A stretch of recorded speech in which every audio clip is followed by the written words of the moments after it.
Welcome to the 17th episode of Kabbalistic Mystic, the podcast for the Western Seeker, where we explore the tree of life and the ancient Hebrew wisdom as the lost spiritual heritage of the West.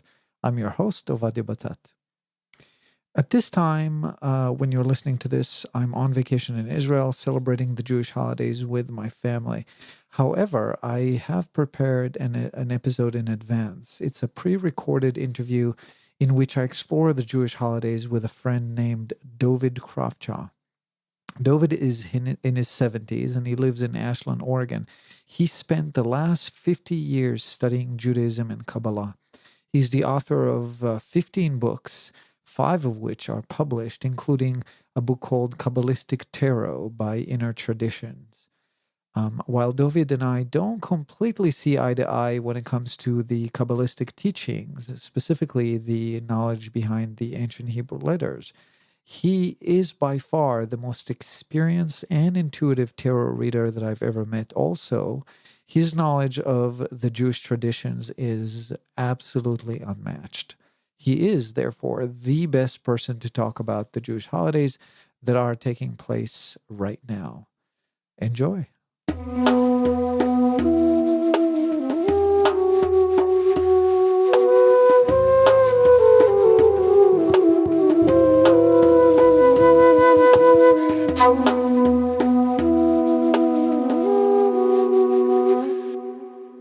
Dovid, welcome to Kabbalistic Mystic. It's an honor to be here. Yeah. So, Rosh Hashanah, as we say in Hebrew, Rosh Hashanah, as they say, with the Yiddish accent or here in the U.S., which means the head of the year, the beginning of the year, is kind of a holiday that, as a kid, I used to rate the holidays in terms of which one I liked the most. This one did not get a lot of points. And that's for 3 reasons. First of all, it was 2 straight days of going to the synagogue and not being able to watch TV or call my girlfriend or whatnot. Right. And the second thing is it didn't have any special perks. Like, the food wasn't special. Like in Passover, I really liked the food and, the matzah and all that stuff. But no special perks. And third, the prayers were really long, which I didn't like. Yeah. But I have a feeling that you're going to get me to like Rosh Hashanah again, where we're fast approaching it. When is it going to be this year? Do you remember? October 3rd. October 3rd and 4th. Yeah, 3rd and 4th. Yeah, and I'll be in Israel with my father. So I'm looking forward to reunite with my father around the holidays. And what I would love to hear from you, what's your relationship to Rosh Hashanah, and kind of maybe tell me a little bit about your perspective about this of this interesting holiday. All right. Well, the truth is that there are actually 4 New Years. This is only one of 4, and the first, after this New Year, is the New Year of because this is the New Year of the fall, and there's New Year of the winter. And the New Year of the winter is Tu B'Av, Tu B'Shvat, the 15th day of the month of Shvat. As the full moon, as it says, on that day, trees become a year older. Trees become a year older. Okay, got it. And also the sap begins rising up in the tree. Okay. And this has to do with the element of water. Which one? Shvat or? Shvat. Okay. And that's the 6th month of the Jewish calendar. No, that's actually the what would it be, like the 8th month? Well, let's see. Tishrei, Cheshvan, Kislev. No, you don't count from Tishrei. You count because Tishrei is the 7th month. I'm confused. Well, Pesach is the 1st month. That's the first commandment. This will be the first of your months. So Tishrei is not the beginning of the year. So why is Well, it is the beginning of the year. Well, let me go on and you'll see. Okay. See that then in the spring is the full moon of Nisan, which is Passover. And that is the New Year of the human being. Okay, so we have the New Year's of the plants, right, and then the New Year of the human being, and then in the fall, It's a question where it's the beginning of Elul, at the end of I don't, that it's the new year for the animals, then every animal becomes a year older. Okay. Okay. And then in the fall, on the first day of Tishrei, when there's no moon whatsoever, is the holiday of what we call Rosh Hashanah, the beginning of the year, which is the holiday of the earth.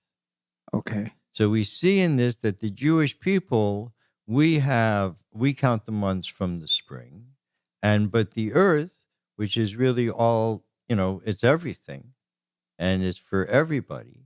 So that starts in the fall. And there's a reason for that. And the reason is that the 6 days of creation began like 5 days before, and the sixth day of creation fell on the first day of Tishrei. Okay. People might ask, well, wait a minute. There wasn't anything. And then suddenly you have 6 days. Why are the 6 days going to begin at the end of the previous month that hasn't even been created? Mm-hmm. You have the moons and all this, right? So the thing is like this, that, because people want to say that, a day was 1,000 years or 1,000,000 years. I mean, no, it was 24 hours.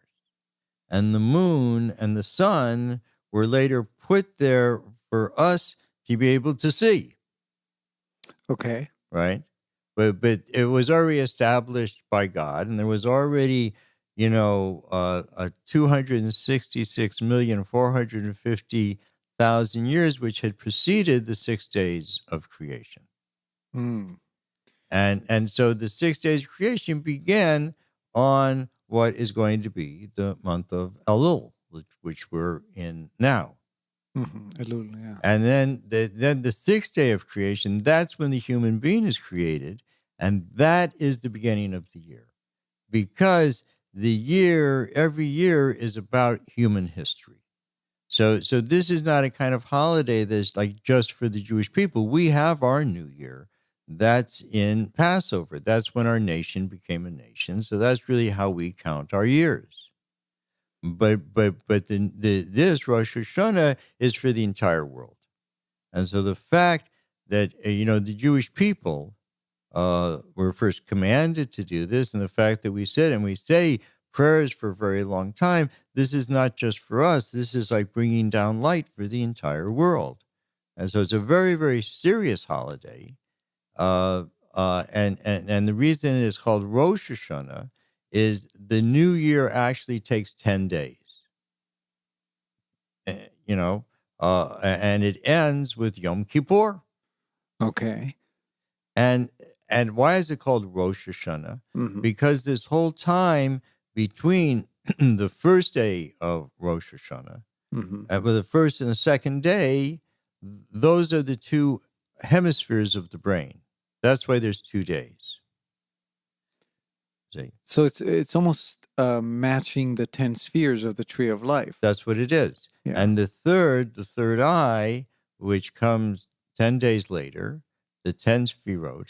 So this is knowing, and it's also Malkut, which is speaking.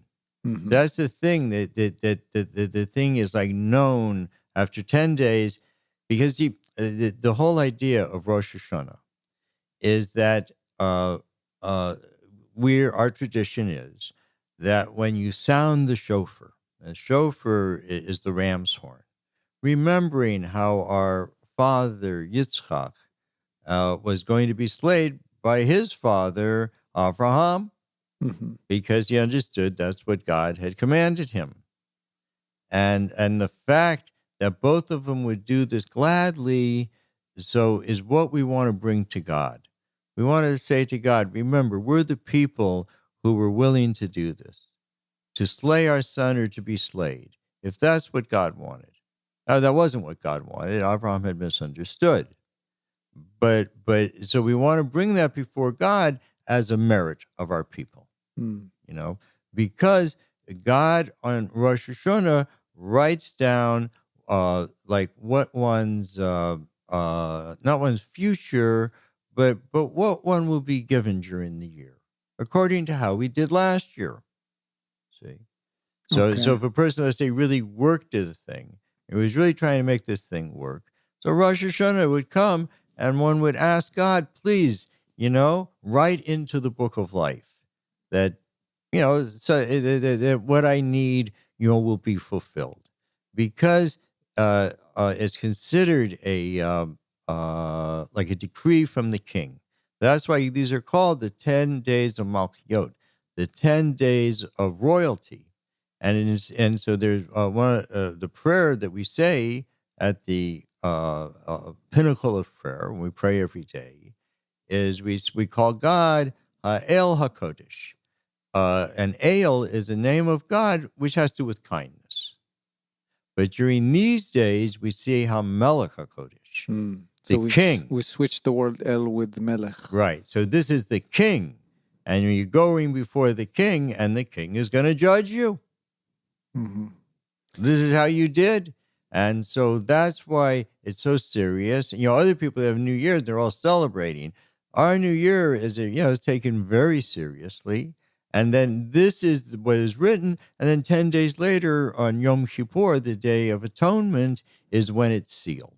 Mm-hmm. And what we try to do before Rosh Hashanah is a thing called Slichot. And it goes on, it depends, maybe around 7 days. And we get up early in the morning and we say these prayers, which are very, they're not a lot of fun to say. And they go on. And it's about asking God to forgive us. Slichot means forgiveness in Hebrew, yeah. Right. And so we ask God to forgive us. Why? So we can go into Rosh Hashanah with all that baggage. It's like you're getting married. Right. And before you get married, you really want to have a serious talk with God and say, I know I did a lot of things wrong in my life, but this is like a new life for me, and God should forgive me. Mm-hmm. I see. So that sounds scary, atonement, forgiveness, what did I do wrong? It's not what I did wrong, it's self-reflection. Right. So what's the metaphor here? Because... Oh, there's a beautiful metaphor. Yeah. So they tell this story that the king has a child, and he knows if his child grows up in the castle, the palace, whatever, he'll never really be tested. He'll always be privileged. Mm-hmm. So he decides, no matter how much he loves his child, but he wants his child to be a strong man and a strong king after him. So he sends his child away. And he sends with messengers to kind of watch out for him, but he sends him away. And at first, the child thinks, my father sent me away. I'm going to go and I'm going to do the right thing. But after a while, life's hard. He doesn't have people serving him. He has to find some sort of job. People don't treat him nice. They don't respect him. And he starts questioning, whether the whole thing's really true. I mean, whether I'm really from a king. I mean,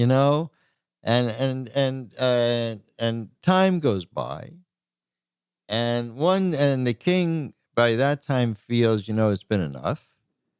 So he makes a tour of his country, and of course he's going to pass through this town, and he's going through his whole kingdom, one place after another, and then he comes to the town.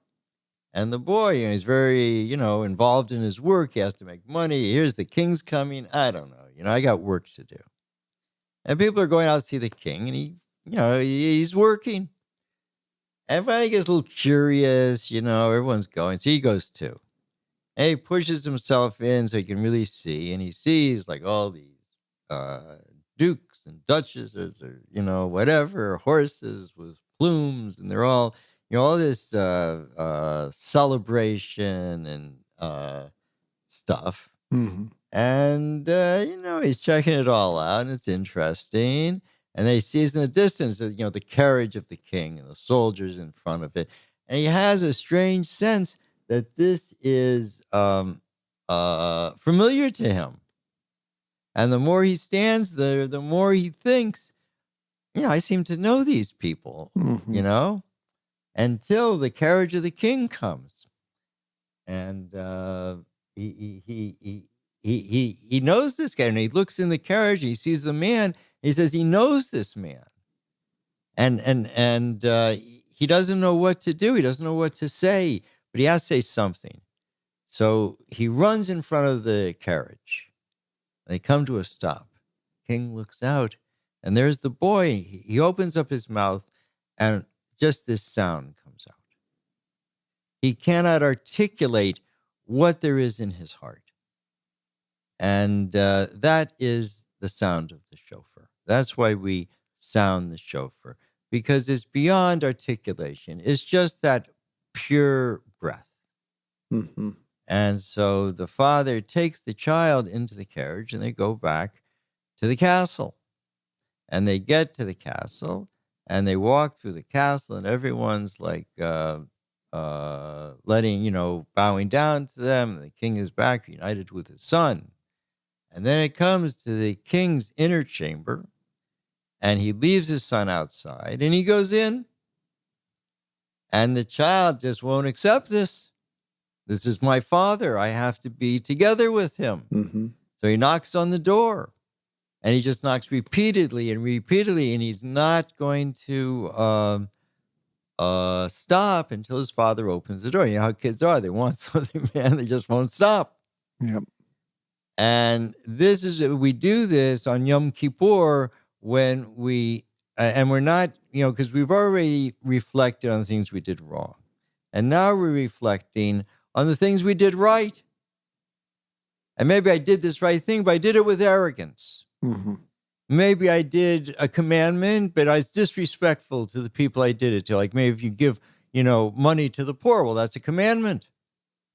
But if you don't treat them respectfully, well, you didn't do it really in the right way. Mm-hmm. So we start asking about, asking for forgiveness for the things we did right. And we always like gently beat on our heart. So that's like beating on the door. And then at the end of Yom Kippur, when the sun is going down, we've been fasting all day. The custom is to open up the ark. Mm-hmm. And that's a sign that this door is open. We can go in. There is the king at the innermost sanctum, and we can unite with the king there. And then we can ask the king to please sign for us a nice decree that the year will be good, we'll be full of health, that the people we love will be well, and that all the people in the earth will, have a good year, and there should be rain in its time. And all these things are like, are decreed during that. Mm-hmm. And then what happens is, it doesn't mean that this is what's going to happen, because we have to merit it. It was written for us. You got this. But if we don't merit it, if we go back out and start doing things wrong, then we don't merit it, and we can't, even though it was given to us, we can't get it. So it's like it's in the bank, but we don't have a bank card. Mm-hmm. We lost our bank card, and what are we going to do now? I see. So if we always have to do things right for things to happen the way we want them to happen, so why do we need to go through the whole process of forgiveness? Well, because, no matter how much we try, and particularly Jewish people, we have 613 commandments to do, and you're never going to do them all. And as a result, and some of you try to do, and you make mistakes, or you forget to do. So we have so much obligation upon us that the mistakes add up. And by the end of the year, if you don't purge this, I mean, how are you going to be able to go into the new year? Go in dragging all your luggage. So that's why we try to get rid of it all, each year, because we know it's just going to accumulate. I mean, it's like if you're wearing like a white robes. I mean, you're going to go out and you're going to get filthy. Mm-hmm. And you have to wash yourself so you can start again. So tell me a little bit about the rituals that we do in Rosh Hashanah. I know that some Jews eat a head of a fish. That's right. I was going to mention that. Yeah. Some people actually eat the head of a lamb. Head of a lamb, head of a fish. Yes, and not for me. Not for you. Yeah, probably not for you either. You see, you complained that you didn't have any special food. I was going to think that's your special food. Oh, I think there was. But there are other things table, like people like will eat carrots, because carrot is gezer, right? So you eat a carrot, and it's like eating the gezerah. The gezerah is like a bad decree. Right. Gezer in Hebrew, it's from the same root of the word gzera, which means a decree, Yeah. some kind of a So verdict. people like eat it, and of course the big one is that one of the things you do at the very beginning of the meal is you take an apple and you dip it into honey. Yeah. It should be a sweet year. And so Yeah. during the whole Rosh Hashanah, you know, that you're always dipping your bread, your honey, things into honey, so as a just kind of, you know, that Ritual. reminding Yeah. God, you know, we'd like a sweet year, you know. Right. And on Passover, it's the opposite. We eat more, which is very bitter. Yeah. Right? Lettuce, really. Yeah. Huh? It's romaine lettuce, bitter. Well, I don't know. I always eat the root of the, you know, the horseradish. Yeah. And that makes you cry. Right? Because you're supposed to be feeling the bitterness of slavery, and now we're free. Yeah. But here we want to we remind God of, you know, we want a sweet life. You know, I mean, you know, some people like a bitter life, but Yeah. you know, most people would like, you know, sweet life. So I did a little like honey. the apples and honey. Huh? I did like the apples and Yes, honey. you just kind of reminded of this Yeah. stuff. What about and the- it is a festive meal, and certainly, but people don't. Definitely. You know, you're not gonna like celebrate. You're not gonna drink a lot because you have to pray in the morning. Yeah. You know. What about the pomegranate? The pomegranate. Now, the reason for the pomegranate. One reason is it supposedly has 613 seeds, and it's one of the special fruits of Israel. It's the pomegranate. Does it really have 613? Did you ever count? No. And I I've don't never know. I known think it's anyone a who myth, counted, but I yeah. know many people who've tried to count it. And I don't know. You have to get one that's like a perfect one. Doesn't have any, you know. Yeah. So I imperfections. don't know who wants to waste their time. But you know, it has a lot of C's. Maybe it's 613. You know, I don't know. And the other thing is on the second day, we don't know whether to make the bracha shechianu, which means God has brought us to this new time. So, you know, if it's really another day, then we should say it. But the tradition is all one day. You know, like is the brain? Do we have two brains? We don't have two brains. We have one brain, but it's just in two halves. Or, I'm sorry, it's in one half. Okay, so I want to re-articulate two what halves, you just said because my non-Jewish listeners might miss what you just basically said. So Rosh Hashanah, as a reminder, is 2 days. It's actually one of the only holidays that lasts 2 straight days. And that is because you mentioned, Dovid, that it's a metaphor for the two sides of the brain. That's right. Okay.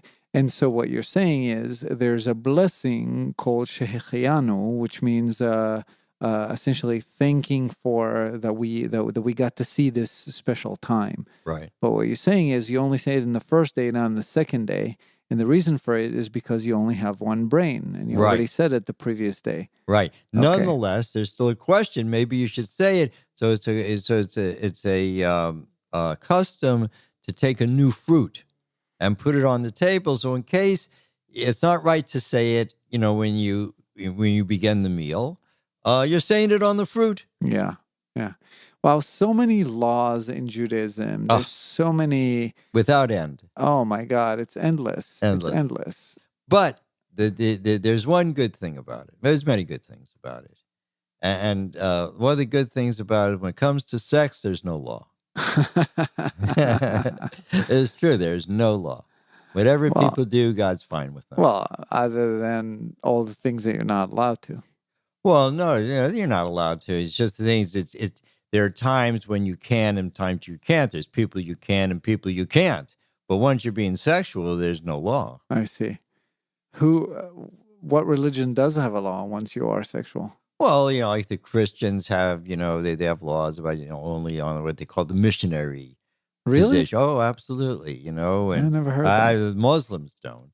Yeah. You know, they're like us, but I don't know, and the Hindus don't because they have like Karma Sutra and stuff like that. So maybe it's just the Christians. But people are surprised to find out with all the laws in a Jewish life that there's no law about that. Yeah, I understand. Okay, let's go back to the head. Why do we eat a head of a lamb or head of a fish? Well, again, because it's the head of the year, see? Okay. And so the head of the year doesn't just mean, it's not just euphemistic, right? It means this is the actual head, that the whole, see, what ends with speech, see, which is really, at Yom Kippur, the 10 days later is the third eye. Now the head is complete. See? And then 4 days later, you have the 7th day of Sukkot, which are the lower part of the tree of life, which are the limbs. And then Shmini Atzeret, which means to gather everything together, that this is Malkut, speech. And now, not only was it decreed, not only was it stamped, not only is it imbued with all these emotions, but also in the end, it's spoken. And the way that it's spoken is that's when we complete the Torah on that day. So Shmini Atzeret, again, just for those who are unfamiliar with these, with the sequence of the holidays. So you have Rosh Hashanah, 10 days later you have Yom Kippur, 3 days later you have Sukkot. And Sukkot is a 7-day long holiday in which the Jews are sitting in a sukkah, which is essentially a structure that is not a permanent structure. And is thatched, has a thatched roof that rain can come in and starlight can come in. Yeah, and there's symbolism in that too, but we'll get there. And then at the end of Sukkot, there's a holiday called Shmini Atzeret. So, and Shmini Atzeret is the holiday in which we finish reading the whole Torah. Right. Essentially, and begin again. And begin again. So it's all divided into X amount of portions. So we read each portion in each week, and that's the day in which we're done. So Precise. But you're saying, Dovid, that essentially that culminates with the verdict or whatever the precisely. That's the entire. What begins in Rosh Hashanah ends on Shmini Atzeret. Okay, so what begins really before Rosh Hashanah with our forgiveness, with Slichot, is and kind of like officially starts on Rosh Hashanah. This forgiveness, this. On Rosh Hashanah, you're not supposed to ever ask for forgiveness on Rosh Hashanah. Okay, because you already did that, and not because now you're before the king, and you don't go to the king and ask forgiveness. I mean, unless you should have done that before you come to the king. I see. You see, so you don't want to mention any of that. It's just asking God for the future. It's not about the past. Okay, that's the idea of a new year, right? It's new. Forget about the past. Past is the past. Like women are circles and men are lines. See, and men in Hebrew are zachar, right? Zachar, yeah. Zachar, and which means to remember. And women are nashim, right? Nashim, yeah. Yeah. And in Aramaic, nosea means to forget. So the whole idea of a circle is you can forget. Okay. The line remembers, right? It's all built on one after another. You can't sequential, forget, right? But the circle, it's easier to forget. So that's kind of the end of the circle, for everyone. Like the others are the plants, the animals, the Jewish people have our own particular thing. But on Rosh Hashanah is for the whole world. And God can not just forgive everybody, and let it be a better year. So Rosh Hashanah, there's other customs on Rosh Hashanah that are interesting ones. You mentioned the shofar, the ram's horn. The ram's horn. Well, first let me explain that there are 3 different calls of the shofar. One is long, which means Tekiah. One is slowly broken, which is shvarim, and trua are very close together. And what these are 3 different types of crying. Like the little boy who stood in front of his father's carriage and tried to say, "I'm your son," but all that came out were these he could just cry, and then he tried to articulate it, and then he said, "Oh, well, it's just," and then he's just in frustration. He's just like, and the father, no one else understands. The father understands. Yeah, because this is pure. It comes from the heart. So these are the sounds. All right. This is tekiah.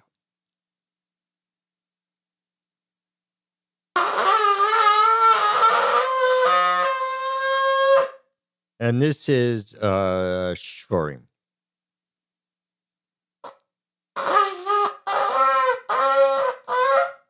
And this is Trua.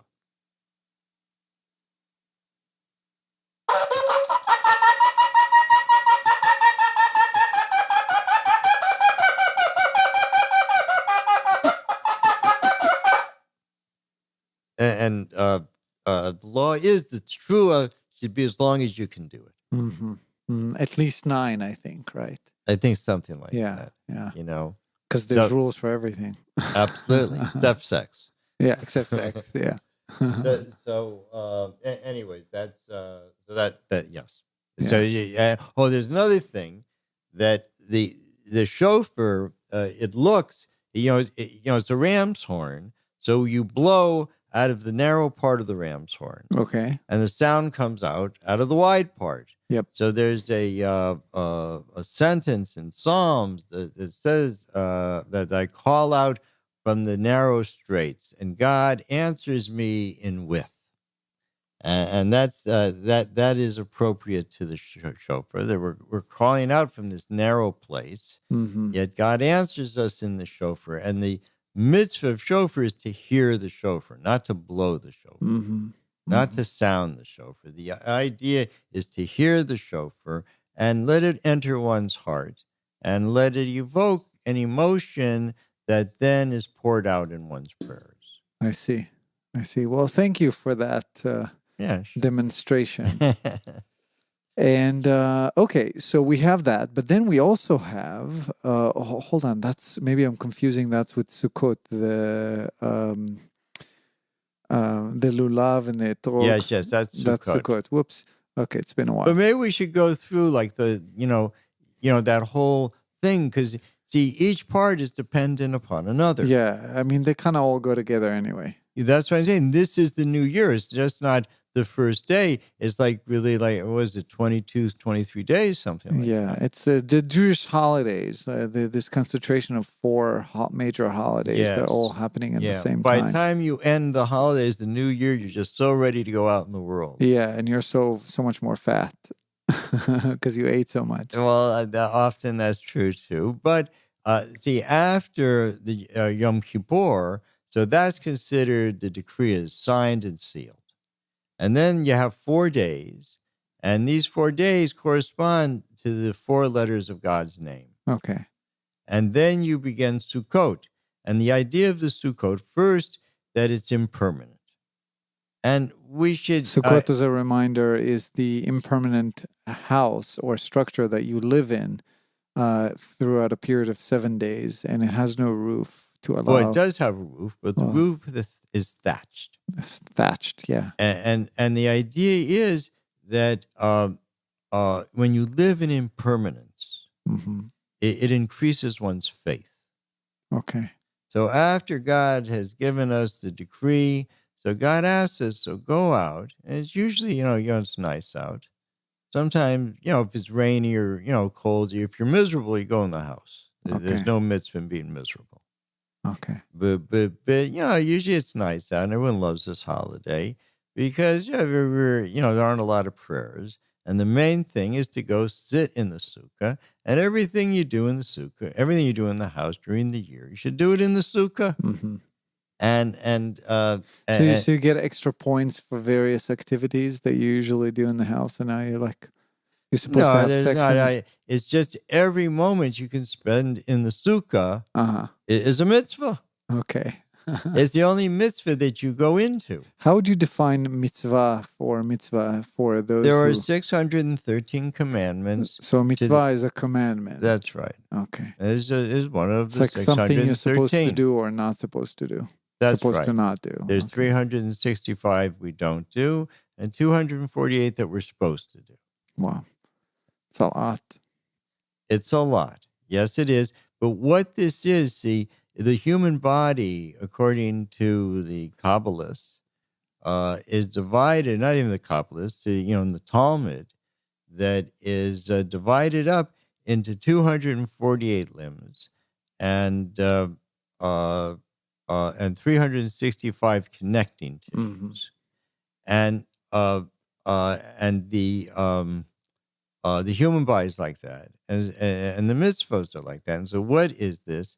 That why we have so many mitzvot is sort of like, see, the human body is seven continents, 7 limbs, 7 commandments given to everyone in the world, 7 chakras, or 7 chakras, and we also have 7 planets from Earth to Pluto, and we have 7 heavens. And interesting enough, of course, the Earth goes around the sun 365 days, and Pluto goes around the sun 248 years. Oh, interesting. Very interesting. And even more than that, see, Pluto represents speech, Malchut. And speech has 5 components, the throat, the palate, the tongue, the teeth, and the lips. And Pluto has 5 elliptical moons that circle it. So we basically, see what this you're is saying, really a direct, and the 3, like the Sun, Mercury, and Venus, are like the head, and this is the body. And that's what it says repeatedly in the Zohar, that we are an imprint of the heavens. So really, okay, so what you're saying is there's a symbolic representation, as in the micro, so as in the macro. Precise. There's a symbolic representation of us, as we are all of creation, so is all of creation a representation of us. Yes, and the Jewish people have the responsibility to take care of the inners. And if we don't do it, then the whole body is sick. And that's really what we see in the world. If the Jewish people don't do what is right, then the whole world's sick. I see. So we have a huge responsibility. You know, when people say, oh, you're the chosen people, and you tell them, yeah, we're chosen to do 613 commandments, they say, hey, go be chosen. Who wants the job, you know? Yeah. But this is something that we said we would do, and we do it. And some people don't know about them and do them just in passing, like don't steal or kill or stuff like that. But and some people, they know about them. They can't do all of them. They do the ones they can do. Yeah. And whatever we do in this regard only helps the entire human body of humanity. I understand. Okay, so we got Rosh Hashanah. I think we covered it pretty good. Why is it 2 days? Oh, you said because of the left and right hemisphere. Right. Okay, so we got that covered. And then we're going to just talk about Sukkot for just a little bit more about Sukkot. Yeah? Oh, yeah. Well, I was thinking maybe we'll talk Yom Kippur first. We started talking about Sukkot. Let's keep talking about Sukkot. Yeah, we were kind of covered because I just want to talk about the center of the head. That's the head, right? Okay. And then Sukkot is the body. Okay. And so what do? We have what was called lulav and etrog. And we put them together. And what is the lulav? The lulav is a palm branch. Palm branch. Okay. And the etrog is kind of a bizarre fruit, looks like a lemon. Yeah, which is disgustingly bitter. I don't know about disgusting. I would never call an etrog disgusting. Okay, well, fair enough. And the law is it has to be perfect. You can't have a mark in it. Okay. I mean, they have marks in it, but it can't be anything that pierces into the skin. Okay. And and they're kind of an exotic thing. They actually, I think they originate in Italy, but now they grow them also in Israel. And they can often cost $50, $100 for a perfect one. You might pay $500. Yeah, it's all industry before the holidays. It's absolutely an industry, and they smell beautiful. And then then you have the myrtle, you have the willow. The myrtle and the willow. Right. So you put these 4 together. You go into the sukkah and you shake them in the 4 directions, plus up and down. And so that's 6 directions that you do that. And the whole idea of the thatch roof is to bring the blessings down. And you can't bring them down. It's sort of like water. Like many parts of the country for years now, are in drought. We need water. Yeah. But if the water floods, and it's like a storm, so it's not good for the earth. Right? It needs to come down drop by drop. So the same way, that's how we bring the blessings in, kind of drop by drop. That's why it's important that there can't be so much thatch on the roof that the starlight doesn't come in. because that's how the blessings are coming in, drop by drop, so that we can get them. See, and the idea of putting these four together, we make a unity. And the unity is, so each one is considered like a different kind of person. And like the palm branch has a very nice fruit, the date. Yeah. But the palm branch itself really doesn't smell good. It can't eat it. I mean, it's just, so there are people like that who they have a fruit, but, they don't smell so good. Yeah. Maybe they're not the greatest person, right? And then you have other people like the etrog that smell good and taste good. I do love the smell of it. Yeah, and so I guess maybe let them ripe, they become actually sweet. And then there are people like the myrtle that smell good, but they, no one eats myrtle. Uh-huh. And then there's the willow. There's some people, they don't do anything, and they're not really good people. They're just bad people. And we put all four together because the Jewish people were made up of all these different types of people, right? Like every other people. Yeah. And you put them together to say we're all one people, and that's what encourages God to bless us. All the colors together make white, make unity. Make unity, and in Torah, the colors together is considered beauty and considered truth. Mm-hmm. So that's what draws down. And God's creating the blessings are there. Now we have to draw them down. And then the last thing we do on Shmini Atzeres, the 8th day, also known as Simchas Torah, is we dance with the Torah to not only bring it down into us, but we should dance them into the world, that the whole world should vibrate with these blessings. Mm-hmm. Mm-hmm. And then that ends the holiday. That's the fourth holiday. Simchat Torah, by the way, in Hebrew means the joy of the Torah. Simcha means joy, happiness. So it's the holiday in which we are grateful for receiving the Torah.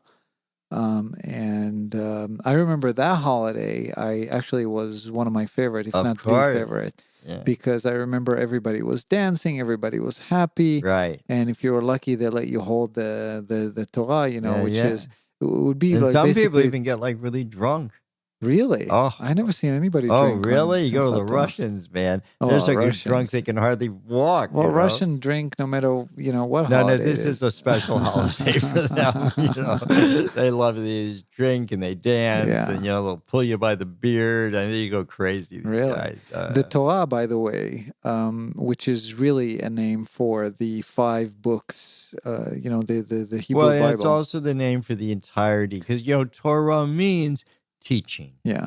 So it's in 2 parts, and one is the written Torah and the other is the oral Torah. And the first 5 books is the source for it all. Okay, so the first 5 books are written on a parchment paper, and a huge parchment paper. I mean, we're talking about probably sometimes 4 feet high, 3 feet high. And it's... no, not that high. I think pretty most big. of them are maybe, I would say, I don't know, 1.5 feet. No. But they're very long. I don't know how long these are really small ones. In my synagogue, I would say at least 3 feet. I think that's, how do you lift that up? They're 3 heavy. feet is like, and they have like a casing of wood. They're really heavy. Wow. Are they the round ones? Yeah. Oh, so that's the Sephardim. Oh, it's different for the Ashkenaz and the Sephardim. Oh, right. Yeah, you're right. No, in the Sephardi, the Sephardim and the Ashkenaz Jews are the two. If you divide the Jews to their country of origin, there's really 2 different groups. There's the Jews that came from Europe, and some from America. Yeah, but people leave out the Iranians. Are they also Ashkenaz Jews? No, I'm talking about the Ashkenaz Jews. No, but they're not Sephardi either. Oh, interesting. I would consider them Sephardi Jews, no? They're Persians. Interesting. Well, the Sephardi Jews are generally considered the Jews that came from all the Arab countries, the Middle Eastern countries. Right, that's what I'm saying. They're Africa, Persian. Yeah. They're Persian. Okay, fair enough. So they're not really Sephardim. Fair enough. But I would say these are the 2 major groups, right? Mm-hmm. And so what we're saying here is that the actual, and I totally forgot about that, but it's true, that the actual written Torah, the books in the synagogue, are looking different between the Ashkenaz and the Sephardi Jews. The Ashkenaz Jews, they look like this parchment that is rolled on these wooden rolling thingies. Yeah. So like what we call like dowels. Yeah, and it sort of looks like like two dowels that are kind of rolled. And generally, if you see in America, that's always what they're picturing. They rarely picture the It's Sephardi. true. It's true. But I grew up in the Sephardic synagogue. There's these really big, heavy. I mean, they're big. Yeah. They're sort of like these encasings. Yes. They're really round, and you open them. There's like kind of like a lock, and you kind of open the lock and you open it. But you only see like one column. You only see one column, and no, I mean it rolls. The dowels are in each side. You can roll it, but when you open it up, you only see one column. You only see one column when you open it. But I mean, no, it's almost like the Ashkenaz one, but it's encased in. Yeah, but in the Ashkenaz one, you'll see like many columns. Like they open it up when you read it, and there are many columns visible. Right. You're talking about the writing itself. Yes. Okay. But the Sephardi, you only see the column you're reading. You don't see the other. True. Ones. Correct. That's correct. Okay. Yeah, I see your point. Yeah. And the writings in it are, since we're talking about Simchat Torah, about Shmini Atzeret, the fourth holiday, might as well mention that. The writings are, it's all written by hand by a special person. That's their job. That's all they do. And every letter has to be written in a very specific way, very specific form. And not one letter can touch. Not one letter can touch another. Right. Because then they're like, I remember as a kid. And the whole thing is no good. Yeah, I remember as a kid, they would read, and suddenly he would stop. Right. And people would come, and they would call somebody else to come and check. Yeah. And they look, and they'll have like sometimes even a magnifying glass to like look and say, oh, and then they'll stop. Say, oh no, we got to switch a book, and they'll close it. Take it back into the storage place, whatever you call it. And someone has to fix it. Kodesh. And somebody has to fix it. I remember this one Saturday, they had like 3 different ones that had a mistake. And then they ran out of books because they had 4 total, and one of them was already screwed up. So they had to actually run to the other synagogue to get a book. It's not a book. It's a get a scroll. Sefer Torah, a scroll. Sefer it's Torah. A real scroll. It's a real scroll. It's made out of animal hide. Yeah. It's not parchment. It's animal hide. Okay. What's the diff? Parchment is comes from a plant. Oh, I didn't know that. Okay. Yeah. Stand corrected. So it's these are really heavy books, and on Simchat Torah, on this holiday, you dance around with these heavy, big, heavy things. Well, only if you're strong enough. I mean, because God forbid, you don't want to drop the Torah. Oh my goodness! I'm like clumsy, and I've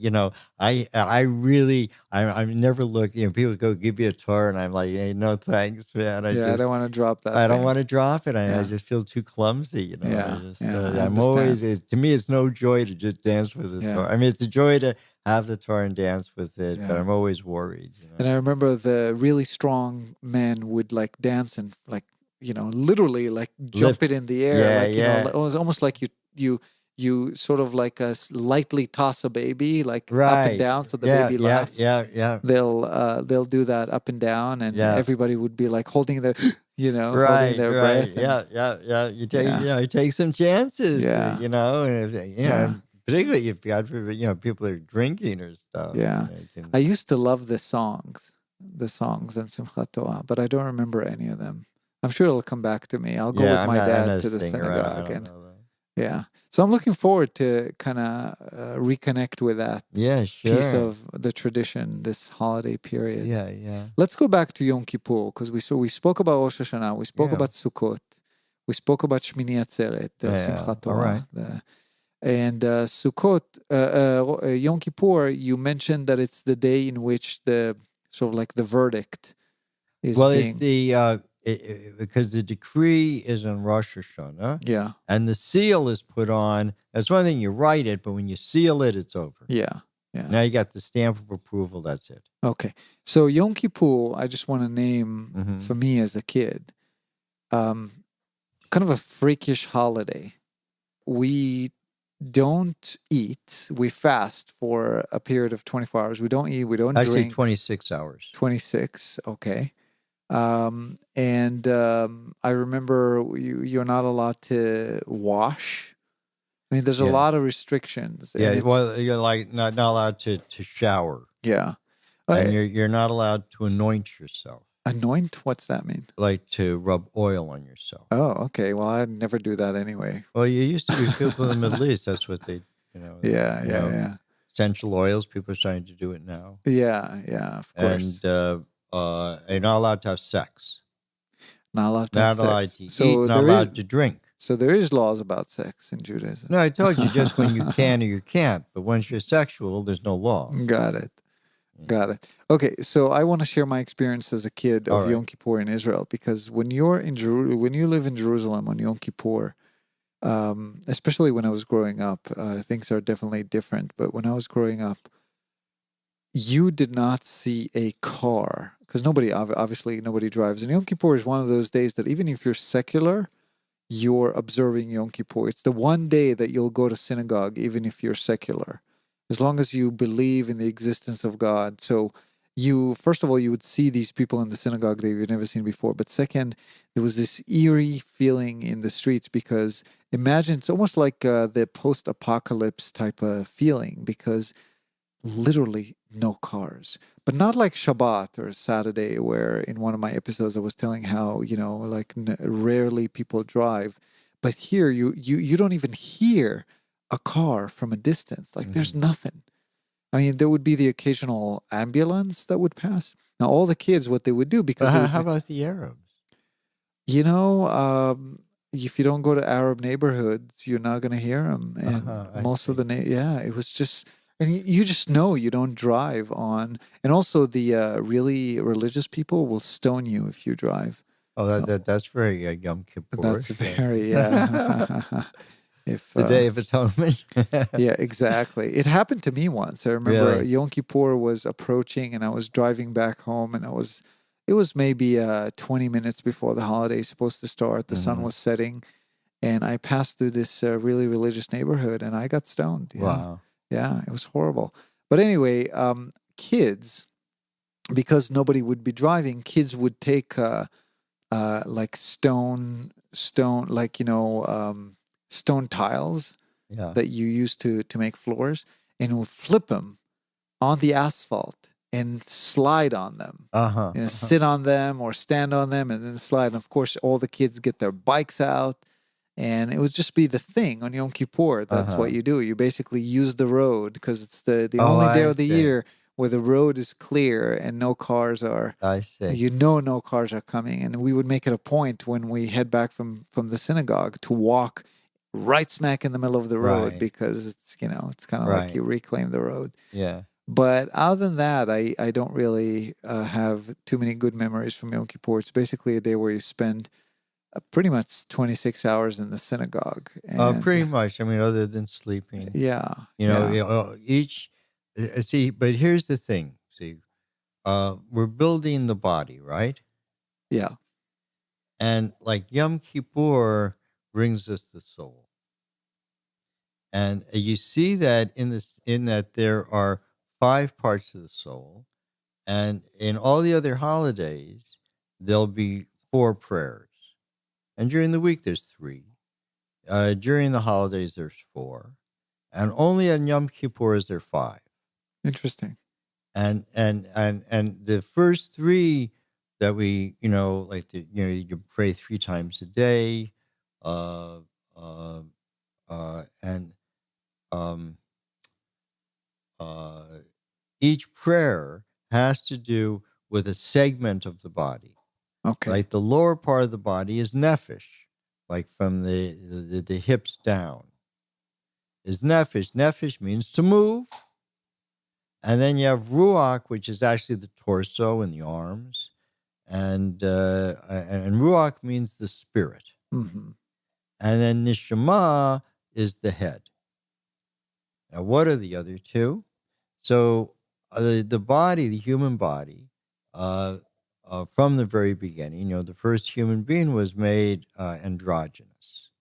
And only because the man could not see the woman's side, so God had to split us into two. So we're all male and female. And each aspect of us has an essence. Mm-hmm. And there's two essences in the body. And what is an essence? Essence is what is everywhere in the body. Like sight is in the eyes, Mm-hmm. and sex is in the sex, and emotions are in the heart. But will and pleasure are everywhere. Mm-hmm. You can will any part of your body internal, not, if you could. I mean, if you're, certainly many of our The internal, voluntary organs, yeah. The voluntary the organs. voluntary organs, we can, we can command them according to our will. Mm-hmm. If it wasn't like that, it'd be peeing everywhere. We have to, we're commanding and certainly the outside. You want our foot to move. We don't have to think about it and wait the foot to understand. Yeah. Right? We just will it. But that is the more external essence. That's the male essence. The internal essence is pleasure. Because every part of the body, again, it's inside and outside, can feel pleasure. Mm-hmm. And so this is what is done on Yom Kippur.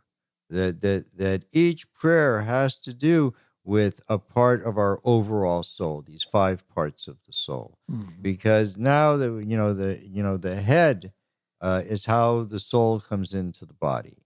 It enters into the right side of the brain, and it comes into conclusion in the third eye. When the third eye opens, the brain stops working because there's no reason to think anymore, because now we know. Mm. The whole reason of thinking is to know. So once you know, you don't think. The eye opens, and all that you've thought, all that you know, then enters into the heart, and that inspires emotion. Mm. And so that's why we go from there into Sukkot, which then are the 7 emotions. Okay, but I lost you the 5 prayers. So we had the 3 parts of the body, and the other 2 parts are. Well, those, in other words, the 3 parts of the body, each part has a soul. Okay. And then each has an essence, male and female, which is the will 2 and essences. pleasure. Okay. So why in Yom Kippur you have the Because we're creating the head, Rosh Hashanah, right? Mm-hmm. And the end of that, these 10 days of Malchiot, of kingship, come to conclusion in the third eye, and that's when the soul is like, the soul of the new year is created. So why don't eat on Yom Kippur? What's the reason? People think we don't eat. It says that we're supposed to, I can't think of the word, not hurt ourselves, but we're supposed to make ourselves very uncomfortable. Mm-hmm. That's what we understand we're supposed to fast. But it's not be uncomfortable. That's not it. The reason we're fasting and the reason we're not having sex and the reason we're not eating and drinking is because on that day we're angels. Mm. And many people, you certainly may remember this, that we have a thing called a kittel, which is this white gown that people who are married, men who are married, wear this. Mm-hmm. Because this is the gown that we will eventually, hopefully, be buried in. Mm. So that's another thing, is to remember our mortality. And also on that day, we're like angels. Angels don't eat, they don't drink, they don't have sex, they don't do any of these things. And so we're like angels on that day. We're completely pure. We don't have anything that we did wrong. God has written to us a nice year. And now we're going for that seal, and we want to say, we are pure, and we are bringing the soul of this new year into the world. And at the end of all these days, all these hours of prayer, the last thing is, when it's over, is the shofar once again is sounded. Mm. And that signals the end, and now we can start celebrating. So, Dovid, I want to... Or emoting, right, that. Yeah, then now the emotions start. Right. And that's the Sukkot. I see. And then, and the Sukkah is like, it's like the heart. Right. That's the other side of the soul. The soul enters into the head, but it's through the heart that we connect to the Creator. So, Dovid, I want to say something to kind of summarize, All right. because as you speak, it sort of, I wouldn't say bothers me, but Yeah. it's just this question comes. Yeah. The Judaism that you're describing is very metaphoric. There's a very beautiful metaphor. It's very ritualistic. There's always some kind of an abstract metaphor that is beautiful, that is there.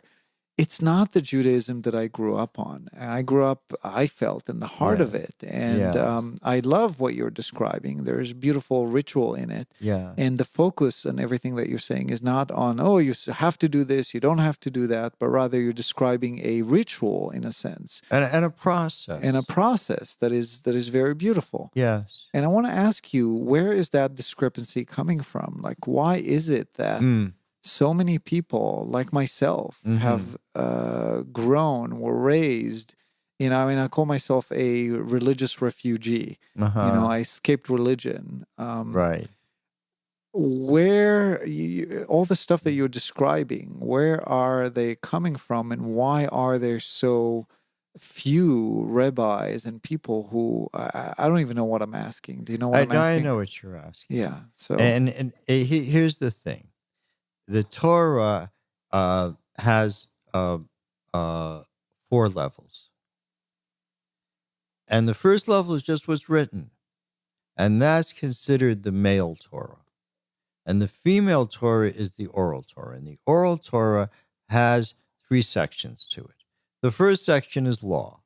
And this is the Talmud. And most people, that's what they learn. Most schools, that's what they teach. The law. But then there are other aspects which are in the Talmud, but they don't tend to teach these. And this is the Agadah, the story. And then there's Medrash, which are these, it's kind of like the metaphor. Okay. And then above that is the Zohar, which is the secret. The secret. And the Vilna Gaon is a great scholar 300 years ago. And he said that one should not decree what the law is. A rabbi should not decree what the law is unless he knows all 4 levels. Which are, again, the law, the text. First is the text, the written text. Yep. Then is the law, the metaphor, the story. And lastly, the secret. The secret. Okay. See? So if one knows all that, then they understand it's not just a very dry thing that the book says do this and this and this, and the law is this is how you do it. Yeah. To most people, that's the only part that they know. Yeah. And the other 2 parts, they don't know, they don't want to know it because, it makes it so much, I think, richer. And for people who are very kind of boxed in by the law, they're not so interested in that. I see. Right? They want to stay in that box. And they'd like to put everyone else in the box also. But they don't have the right, whether rabbis, whoever they are, they do not have the right to define what the Torah is. Right? The only thing we argue about, and we're famous for our arguing, is does what you say contradict the Torah, contradict the text? If what you say contradicts the text, then it can't be right. And so that's a lot of what the argumentation in the Talmud is about. Does this contradict? How do we know it's the law? Because it doesn't contradict. But even in the law, that you have the law. All right, that's the law. But the law, you have the law at its lightest and the law at its most stringent. So the person is able, like in our time, the rabbis have made a law that electricity is fire. It says in the Torah, in the Shabbat, you can't use fire. And the rabbis added that includes electricity, the modern rabbis. And so if everyone had to do that, only the real religious would be keeping Shabbat.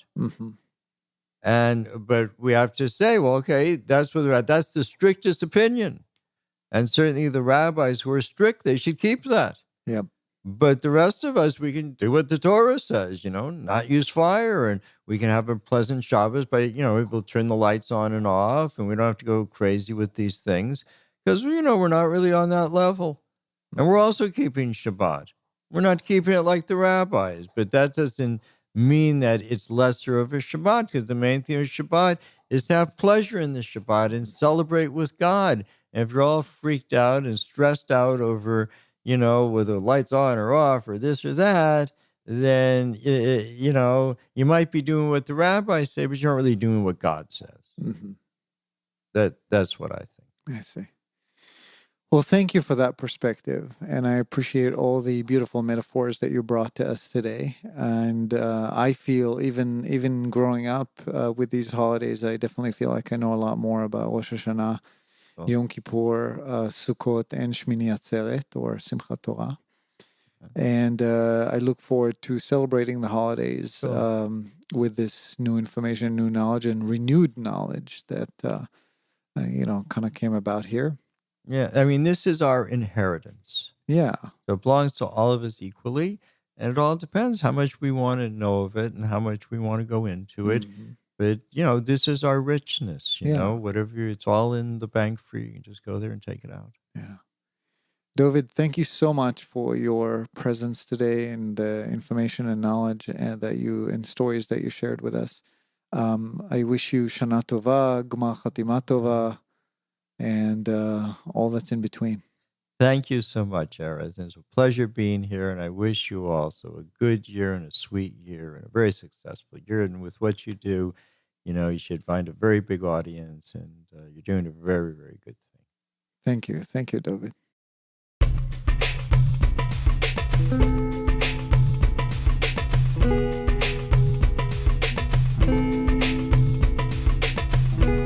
This concludes the 17th episode of Kabbalistic Mystic. I would like to thank Dovid for sharing his knowledge and talking to me about the Jewish holidays. I hope you enjoyed the conversation with him. You can find many of Dovid's books on Amazon.com. I will include a link to his author page. Happy Jewish holidays from Israel in Jerusalem. This is Ovadia Batat wishing you love in every moment.